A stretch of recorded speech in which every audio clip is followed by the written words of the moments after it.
You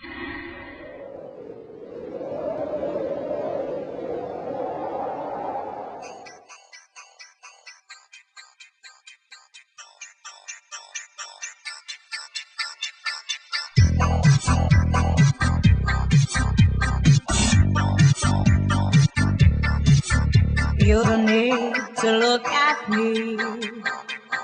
You're the last thing I would see. I don't care, you can be free. Gentil, d'abord, c'est deux mecs qui se sont rencontrés à l'Aquagym à Paris. Et à partir de là, ils ont écouté de l'électro, ils venaient du classique, blablabla. Ils ont kiffé ce que chacun faisait respectivement. Et ensuite, bon, ils ont commencé à faire des sons ensemble et tout. Et à la fin, ils cherchaient en fait une petite meuf bon, qui chante bien, qui a du style, et qui aime surtout ce qu'ils font en fait. Et donc, on s'est rencontrés un jour à un concert et après, ils n'ont pas arrêté de me traquer. C'est trop marrant. Et à la fin, bon, j'ai fini par poser avec eux et j'ai senti le feeling, j'ai tout senti. Donc, Et pourquoi Travel Agency comme nom? Déjà, les garçons adorent voyager et moi, j'adore l'espace et je crois qu'ils adorent aussi l'espace comme moi, qui n'aiment pas l'espace. Et je pense qu'après avoir visité tous les pays, moi, je vais venir à la Lune, donc ce serait mon premier. C'est un peu une agence de voyage spatio-temporelle en fait. Enfin, moi, je vois ça plus comme ça. Avec, on aimerait bien. Enfin, la musique électronique est super inspirée du futur. De toute façon, donc il y a plein de fois où on a envie de. Enfin, l'inspiration vient des robots, du métal, de la technologie, etc. D'ailleurs, on aime bien avancer nous au niveau technologique avec la musique. Et voyage spatial. Ah oui, dans le temps. Enfin, j'ai dit dans le temps ou dans l'espace. Enfin, ça se mélange un peu. Spatio-temporel. Voilà, spatio-temporel, mais pas en arrière. Hein, c'est plutôt en avant. Oui, voilà.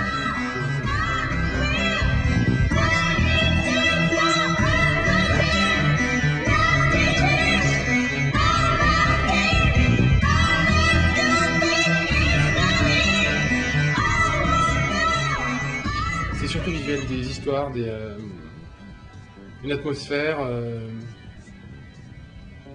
un état d'esprit. C'est imaginatif et ça vient de notre imagination, de ce qu'on entend et de ce qu'on voit dans nos têtes en fait. Et c'est complètement visuel et ensuite Eman compose et il met ça en musique.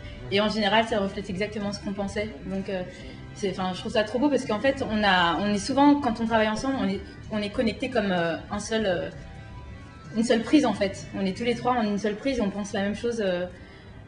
Ce qu'on voit et ce que Eman met en musique correspond tout à fait à ce que nous trois avons vu, donc c'est génial. Et après, on n'a plus qu'à écrire l'histoire de ce qu'on a vu. Et eux aussi, ils participent au choix de tes tenues ou c'est toi qui choisis toute seule?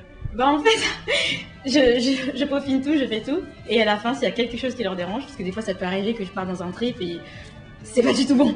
Donc j'ai besoin quand même qu'on me dise que ça va ou ça va pas. Mais généralement ça va très bien. Ils sont toujours contents à chaque concert, des nouvelles tenues, à chaque concert ils pensent que je progresse et du coup je fais aussi leur tenue. Qu'est-ce qui bouge le plus, Londres ou Paris? On adapte un petit peu notre programme. On joue pas forcément comme les sets sont assez courts, à Londres en tout cas. On adapte un peu ce qu'on joue par rapport au public. Quels sont vos projets dans l'avenir? On a un clip qu'on vient de finir là, qui est sur M6 Music en compétition avec d'autres clips et c'est les internautes qui votent. Là on a un album qui est à peu près prêt. On cherche à le diffuser, tout ça, à trouver des gens qui vont faire qu'on va faire beaucoup de concerts, etc. Nous on est prêts en fait.